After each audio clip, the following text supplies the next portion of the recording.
प्रिय दर्शकों, आपका अपने YouTube channel AIIMS Gill infotainment में स्वागत है। आज हम आपको श्री गुरु अर्जन देव जी और माता गंगा जी साखी सुनाएंगे। माता गंगा का जन्म कृष्ण चंद नाम के पिता के घर हुआ था, जो पंजाब के मऊ गांव के स्थानीय निवासी थे, जो फिल्लौर से लगभग 10 किलोमीटर पश्चिम में स्थित है। श्री गुरु अर्जन देव जी से उनकी शादी 19 जून 1589 को उनके पैतृक गांव में हुई थी।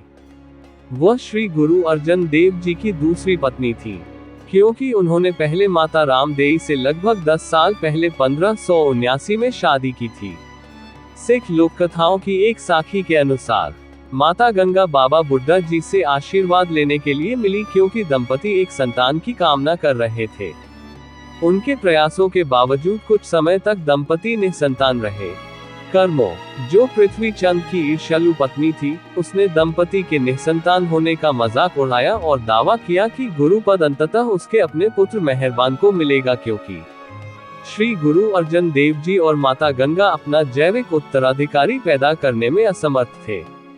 ये टिप्पणियां माता गंगा को परेशान करती थीं, और इसलिए उन्होंने अपने पति पर पुत्र प्राप्ति के लिए दबाव डाला। हालांकि श्री गुरु अर्जन देव जी ने विनम्रता के कारण अपनी पत्नी से बाबा बुड्ढा जी से पुत्र प्राप्ति की अपनी इच्छा पूरी करने के लिए प्रार्थना करने को कहा।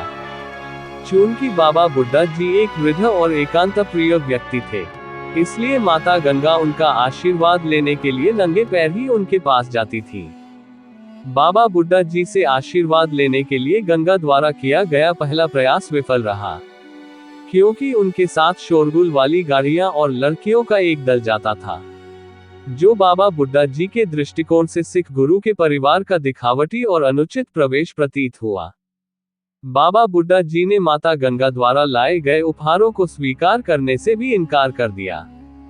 बाबा बुड्ढा जी ने दावा किया कि केवल सिख गुरु ही किसी को आशीर्वाद दे सकते हैं, वे नहीं, और इस प्रकार माता गंगा बिना मांगे आशीर्वाद लिए घर लौट गई।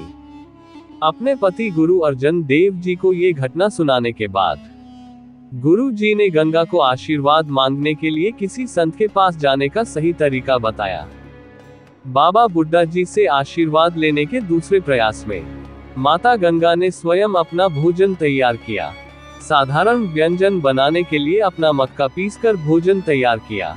अपने अंतर्मन में ईश्वर का नाम स्थापित किया। भोजन को अपने सिर पर रखकर बाबा बुड्ढा जी के पास ले गई, और बाबा बुड्ढा जी की यात्रा के दौरान बिना किसी साथी के अकेली रही।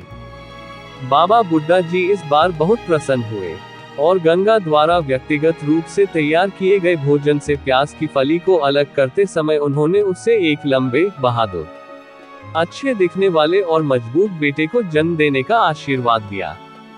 इस जोड़े ने 19 जून 1595 को वडाली, अमृतसर के पास स्थित में हरगोबिंद नाम के एक बेटे को जन्म दिया। हरगोबिंद के जन्म की खबर कर्मो और पृथ्वी चंद के लिए सहन करने के लिए मुश्किल खबर थी, जो उम्मीद कर रहे थे कि दंपति बिना किसी बच्चे के रहेंगे, ताकि वे अपने बेटे को सिख गुरुपद के असली उत्तराधिकारी के रूप में पेश कर सके। 14 मई 1621 को बकाला, जिसे बाद में बाबा बकाला नाम दिया गया, में उनकी मृत्यु हो गई। उनके अवशेषों को उनकी इच्छानुसार दाह संस्कार करने के बजाय ब्यास नदी में रखा गया था। उनके अवशेषों को बहते पानी में रखने की उनकी इच्छा का कारण ये था कि उनके पति गुरु अर्जन जी मुगल साम्राज्य द्वारा कैद के दौरान एक नदी में गायब हो गए थे। बकाला में स्थित एक समाधि पर एक प्रतीकात्मक दाह संस्कार हुआ। अपना बहुमूल्य समय निकालने और हमें सुनने के लिए आप सभी का हार्दिक धन्यवाद। अधिक जन्म साखियों और सिख इतिहास को सुनने के लिए हमसे जुड़े रहें। वाहेगुरु जी दा खालसा, श्री वाहेगुरु जी दी फतेह।